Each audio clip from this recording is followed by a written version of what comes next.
karon day kadlaw guys, schedule sa tibok adlaw nga brand out. So asa pa man data, diretso din ta diri sa presko ug hamugaway nga lugar.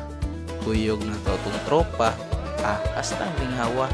Then matik di gid na mawala ng kaon-kaon kay lain po kayo no og magsige tag tinikal unya way unod atong tiyan.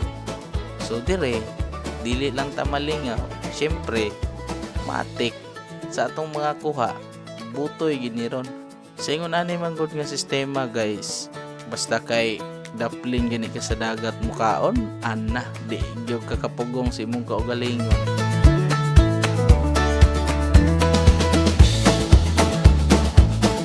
Ako'y tutorial maunsa na ko ni gibuhat nga video na ang link sa comment section.